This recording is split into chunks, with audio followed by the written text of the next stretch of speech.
الرحیم نحمدہ ونصلی علی رسول الکریم۔ آپ حضرات کو معلوم ہے کہ نیوز چینل پہ بہت ہی بیہودہ قسم کی خبریں آج کل آ رہی ہیں۔ بچیوں کے ساتھ ریپ کے واقعات، ایک زینب بچی کے ساتھ ہوا، اس کے مجرم کو تو خیر پھانسی دے دی گئی۔ تو یہ مسلسل کئی بہت عرصے سے اب عن قریب ایک اور بچی کے ساتھ ریپ کا واقعہ ہوا ہے۔ تو یہ جو ایسے واقعات ہمارے ہاں ہو رہے ہیں، لوگ پریشان ہیں ان کی روک تھام کیسے ہو، مجرموں کو عبرتناک سزا ملے۔ تو یاد رکھیں کہ مجرموں کو عبرتناک سزا ملنا تو وہ تو ظاہر ہے، اس میں تو دو رائے نہیں ہو سکتی، لیکن یہ خوب اچھی طرح ذہن میں رکھیں اس سے اس جرم کی روک تھام نہیں ہو سکتی۔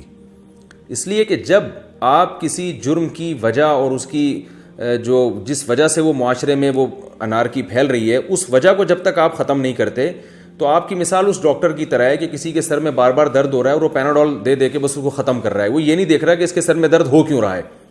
تو جو اصلی طبیب ہے وہ ہمیشہ بیماری کی جڑ تک پہنچنے کی کوشش کرتا ہے۔ تو یہ واقعات باہر کے ملکوں میں تو بہت زیادہ ہوتے ہیں اور ہوتے رہے ہیں۔ ان کی کیلکولیشن اگر ہم آپ کو بتائیں تو آپ حیران ہو جائیں گے کہ ان کے ہاں تو ریپ کے واقعات صبح و شام ہوتے ہیں۔ اسلامی کنٹریز میں یہ واقعات نہ ہونے کے برابر تھے، لیکن یہاں بھی تیزی سے بڑھ رہے ہیں۔ اس کی بہت بڑی وجہ کیا ہے کہ میڈیا نے فحاشی کو بہت زیادہ عام کر دیا ہے۔ کو ایجوکیشن سسٹم دیکھیے، ایک آدمی کی جب بھوک کو آپ پورا نہیں کریں گے اور اس کے وہ بھوکا ہے اور اس کی بھوک کو بڑھانے والی ساری چیزیں موجود ہیں اور اس کے سامنے آپ بار بار مرغن غذائیں لے کر آئیں گے، تو اس کا مطلب ہے کہ آپ اس کو راستہ دے رہے ہیں برائی کا، کہ وہ چوری کر کے یہ چیزیں کھانے کی کوشش کرے۔ دیکھیں گھر میں کیا ہوتا ہے کہ بچے کو جس چیز سے پرہیز ہوتا ہے تو دسترخوان پہ وہ چیز رکھی نہیں جاتی۔ بعض بچوں کو ڈاکٹر بتاتے ہیں چاول سے پرہیز ہے، ان کو کھانسی ہے، ان کے ساتھ یہ مسئلہ ہے، ان کو چاول نہ کھلائیں، تو والدین بچوں کی خاطر قربانی دیتے ہیں، اس دن کھانے میں چاول بناتے ہی نہیں ہیں۔ یہ نہیں کرتے کہ آپ بچے کے سامنے چاول مزے مزے سے لے کے کھا رہے ہیں اور بچے کو منع کر رہے ہیں کہ بیٹا تم نہیں کھاؤ، تمہیں پرہیز ہے۔ تو بچہ کہے گا نا کہ جب پرہیز تھا تو آپ نے بنایا کیوں، میرے سامنے رکھا کیوں؟ یہ سمپل سی مثال ہے کہ اللہ نے مرد اور عورت کی طرف ایک دوسرے کی رغبت رکھی ہے، مرد کی عورت کی طرف، عورت کی مرد کی طرف۔ تو اس کا ایک طریقہ بیان کیا ہے کہ سیکس کو بڑھانے والی اور جو بھی شہوت کو بھڑکانے والی چیزیں، ان تمام چیزوں کو اللہ نے ختم کر دیا۔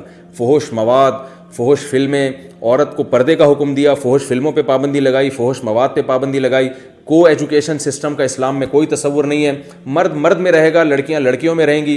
پھر جب وہ ایک عمر تک پہنچیں گے، ان کے اندر یہ جذبات پیدا ہوں گے، تو اللہ نے والدین کو حکم دیا کہ بالغ ہوتے ان کے نکاح کا انتظام کر دیا جائے۔ یہ ایک نیچرل طریقہ ہے کسی معاشرے میں حیا کو فروغ دینے کا، اس سے معاشرے میں حیا پھیلتی ہے۔ لیکن آپ اگر کسی بھی اسٹیپ پہ اس سسٹم کی مخالفت کریں گے تو وہی کچھ ہوگا جو ہو رہا ہے۔ تو اس کی مخالفت کیسے ہوتی ہے؟ لڑکیوں کو بے پردہ گھومنے کی آپ نے اجازت دے دی، سینما گھروں میں فحش فلمیں لگائی جا رہی ہیں، فحش ڈرامے ٹیلی ویژن پہ دکھائے جا رہے ہیں اور پردے کا کوئی نظام ہی نہیں ہے۔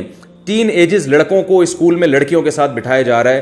تو یہ درندگی، اور پھر جو موویز ہیں فحش قسم کی وہ کھلے عام بک رہی ہیں مارکیٹوں میں، انٹرنیٹ پہ لوگ ڈاؤن لوڈ کر رہے ہیں، دیکھ رہے ہیں۔ تو اس کا مطلب یہ ہے کہ آپ معاشرے کو خود درندہ بنا رہے ہیں، ہماری حکومتیں خود درندہ بنا رہی ہیں۔ جو لوگ اسمبلیوں میں پہنچے ہوئے ہیں وہ خود معاشرے کو برائی کی طرف لے کر جا رہے ہیں اور حلال راستوں پر پابندی لگ رہی ہے۔ نکاح کے بارے میں سخت سے سخت قوانین ہوتے چلے جا رہے ہیں۔ کہیں قانون بنتا ہے کہ بھئی بالغ لڑکی کو جب تک وہ 18 سال کی نہ ہو جائے نکاح کی اجازت نہیں ہے۔ پھر قانون بنتا ہے کہ مرد کو دوسری شادی کی اجازت نہیں ہے، چاہے اس کی بیوی میں کیسے ہی فالٹ کیوں نہ ہو، کوئی خرابی کیوں نہ ہو، وہ اس کی ڈیزائرز پوری نہیں کر سکتی، لیکن آپ اس پہ پابندی لگا رہے ہیں وہ سیکنڈ میرج نہیں کر سکتا، چاہے وہ کسی بیوہ سے کر رہا ہو، کسی طلاق یافتہ سے کر رہا ہو، اس کا گھر بسا رہا ہو، لیکن آپ نے اس پہ بہت سخت پابندیاں لگا دی، 6 مہینے کی جیل اور لاکھوں روپے جرمانے ڈال دیے آپ نے اس کے اوپر۔ تو یاد رکھیں کسی بھی معاشرے میں جب حلال کو مشکل بنایا جائے اور حرام کے دروازے کھول دیے جائیں تو یہی بدترین واقعات ہوتے ہیں، ایسے ہی درندے پیدا ہوتے ہیں جو بچیوں کو ریپ کرتے ہیں، بچوں کو ریپ کرتے ہیں۔ یہ درندے ہمارے سسٹم کی پیداوار ہیں، میں ان درندوں کی حمایت ہرگز نہیں کر رہا۔